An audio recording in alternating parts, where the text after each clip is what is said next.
you see how pretty Auntie's looking? I got that after workout and after gym glow going on. How's everybody? How was your day? How is your week going? Hope you're having a fabulous week. Yeah. Give a special shout out to my neighbor, Antonio. Hello. And he has been carpooling. Yeah, sometimes you do that, you leave home the car. Carpool. Just so my daughter could have it to come and get me for gym later in the day. So I'm here with my Joshua Boo Boo, and we're about to start our lesson. Joshua, the first thing we're going to talk about is something called imagery. There's something that you use mostly in poetry. Remember the other day when we did that poem? That was Monday, that poem about the kite, and you had enjoyed that a lot, right? Yes, please. Yeah, so we mostly talk about that in poetry. Oh, I was supposed to share this thing with Joshua for him to see. Nevertheless, I will just read it because obviously I'm recording now. So the thing about it is, like, we use language that appeals to our senses. And you know, this is something Auntie always tells you whenever we're doing composition. Auntie always says we use our adjectives to help the reader to experience the story, whatever we are describing. So we use words that will help the reader know how something looks, how it smells, how it tastes, how it sounds, how it feels to touch it with our hands, right? So these are basic things that Auntie always talks about. But somehow in poetry tends to be more expressive, you know? Always give you a lot more description than if you're just writing a normal composition. You see, like when we were reading about that kite, and they described the kite so much, they were talking about, does the kite have frames?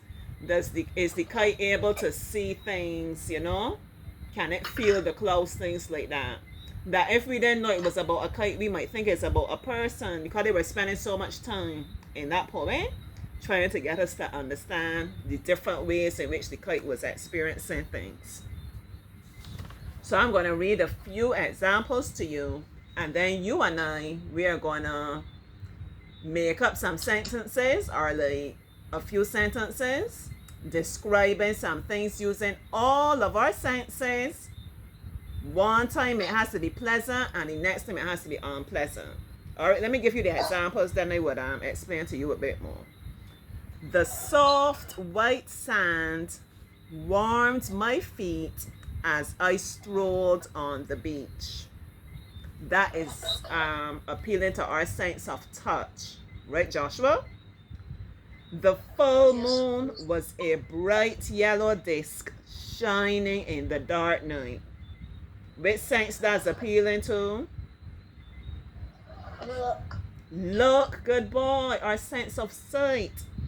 My lips puckered and my eyes began to water as I inhaled the bag of pepper plums. I don't know what's a pepper plum, but I inhaled this thing. It's peppery, you know, and it had my eyes watering, which is true, because when I use things that are very peppery, you know, it hurts my ears, it cleans up my ears. Yeah, everything is connected.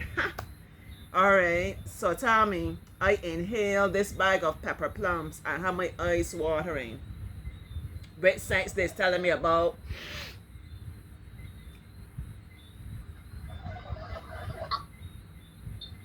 Which one, Joshua? Look. Like that. Which sense that is? Smell. Good boy. The leaves rustled in the trees, and the trees swayed slightly, making groaning, heavy sounds. Which one this is appealing to? Here. Hearing. Good boy. I can taste the pepper in the food. Which one? Taste. Good boy. So you understanding where Auntie is coming from. So what we're going to do now, we are going to be creating our own sentences. You know, we are very creative people, Josh. Oh yeah, Josh, my auntie. So the first sentence is going to be about taste. I want a pleasant or a positive experience. I taste something. It tastes great. And then they want an experience where it didn't taste so great. You wanna go? You want me tell you what you will be tasting, or you think you could use your imagination? Cause you know you have a great imagination. Use my imagination. Use your imagination. So I don't want you to give me just one word it tastes. I mean, it tastes sweet. I want you to give me a few more words describing it, right? That I can really imagine how this thing tastes. So tell me something that you taste and it was nice. I'm listening to you whenever you're ready.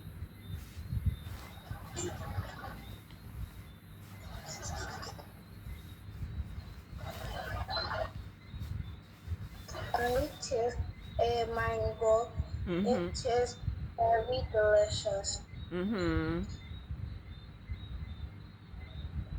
Give me a few more words. Tell me something more about the taste of the mango. It has flavor Mm-hmm. Good and boy. when into the mango, it squirts a little bit of juice. Wow. You hear my Joshua? He tastes the man. You hear my boy with his big words and his expressive stuff. Get in there, my Joshua boo boo. He tastes the mango. It was delicious.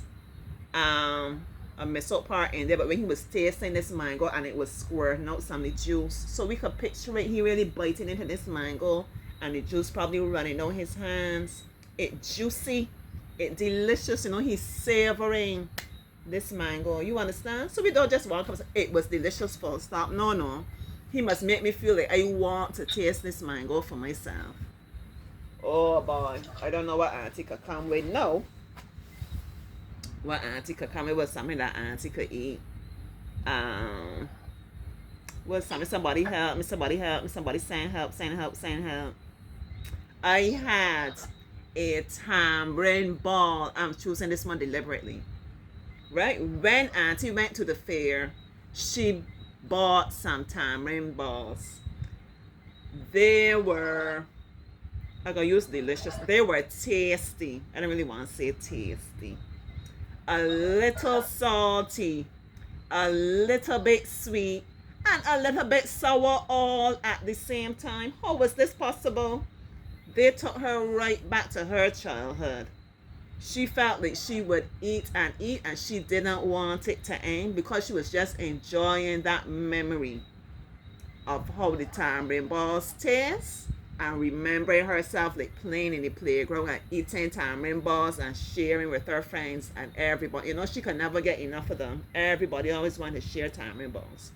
But I chose that one, as I said, because you know tamarind balls. You know, tamarind is something that's sour, and then you prepared it away with the sugar. And I think it has a bit of salt. You could tell me if I'm wrong, but yeah, I like those different flavors. All right, tell me something you taste now that it did not taste pleasant, Joshua. Lemon. A lemon. Uh-huh. Tell me about this lemon, Joshua. It tastes very sour, It tastes, and when mm-hmm. It tastes very you sour. bite through it, the sour juice squirts in your mouth, and it doesn't taste good. It doesn't taste good at all. Mm-mm. It made you want to spit it out, right, Joshua? Yes, please. Yeah. What happened? All right, listen to Auntie. So you get the contrast between the two. The first time he had the mango, you're sucking it, you're biting into it. It is so delicious. The juice is running out. It's so juicy, so nice, so sweet. This time now you bite into this lemon. It's squirting the same way, but you don't want that to be going in your mouth. You know, it tastes bitter. Huh? You probably want to get that taste out of your mouth, but it's squirting all over your mouth. But you ain't about that. Probably like something you have a cold or something, you know, you use, or a sore throat, you use some lemon, but not so good.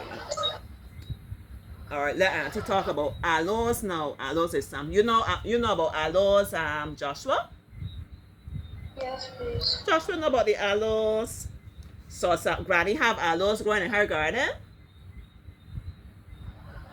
I don't think. You don't think so? Auntie have a lot up here. Yeah, I need to start like probably potting them and transplanting. So many things, Auntie. I need somebody with a lot of ideas in her head, and you know, like I probably need a clone, but deliberately I try to single task and yeah, not get too busy. But I digress. So this aloes now, I actually use aloes. Right, I don't have a problem using it, but I chose it because it's something that's very bitter. It's good for you. That's another thing. I'm very passionate about wellness and so on. I'm trying not to get sidetracked. Most things that taste bitter are good for you because they cleanse your system, right? Let me leave it at that. But this aloes, it was so bitter. The only thing stronger than the smell, it has a strong smell as well. The only thing stronger than the smell of the aloes was perhaps its taste. It was bitter. And it was also very slimy. Auntie wasn't too keen to have to use this aloes, although she knew that it would do her body good. Right? I could also talk about castor oil, old time thing. Let me bring back the old time thing. No, most people like in Auntie's kind of age group, maybe even younger. No, Auntie said, I'm very proud about sharing my age too. Auntie said that she now turned 40 now. Listen, I remember days of wrestling with my mother. My mother would be giving me castor oil in the spoon. Yeah, once a week you have to get this castor oil. So then she might give you like some orange after, but this thing tastes terrible. This thing is very good for you, you know. Castor oil or cauliflower oil, all too. Some children like cauliflower oil though, including my daughter. She used to like the cauliflower oil. You ever had cauliflower oil, Joshua? No, please. Yeah. Anyhow, this castor oil is something like to cleanse your system, you know. As they say, keep the body, the bowels loose and everything. Keep your body working good. I can't remember which it was. It might be both of them. But imagine castor oil or cauliflower oil. The taste, and I'm even taking it further than the taste now. I am helping you to imagine the dread. You know, the sense of dread, Auntie. It's like it's Sunday again. Auntie woke up with one thought on her head. It's gonna be castor oil day. Auntie hates the taste of this castor oil. Smells terrible, tastes terrible, and it seems you can never get the taste out of your mouth. It stays there forevermore. Once again, though you know it's something that mom says you need it and it does your body good, Auntie doesn't care too much for this castor oil. It's sticky. It just sticks, you know, sticks to your mouth and so on. Not pleasant at all. Or you see, we deliberately chose things that taste bad. But Joshua, you know, sometimes like you might go to a restaurant or you might go somewhere and eat something. It might be something you like to eat, like how you like your macaroni pie. And the person then prepare it because suppose the person forget to put any salt or they didn't put on enough cheese and it tastes real bad, you know, Joshua? Yes, please. Yeah, so then we will bring it over away now. How excited we were. Right? This makes the story interesting. How excited we were. We were really looking forward to the macaroni pie. And we could smell it cooking. We could smell it baking, you know? All the build up, how excited we were. And then when we come now from that first taste, something just isn't right. You know? Did she forget that macaroni pie needs salt? Did she not have enough cheese, you know? Or whatever. I don't use macaroni pie, but all whatever. You know, the different ingredients. That would be an interesting way now to compare how you know it should taste. So you're using your imagination as you know, the build up to actually tasting it. You know you love your macaroni pie because this is how macaroni pie will normally taste. And you enjoy like biting into it and the cheese and the full works. Build up positive. But then when you actually taste this thing now, you're going from up here, blam, right down. Very interesting. Alright, Joshua, so we spent a lot of time on taste. Let's talk about touch now. What's something nice and pleasant for us to touch? 14 minutes, you know, I gotta do a part 2.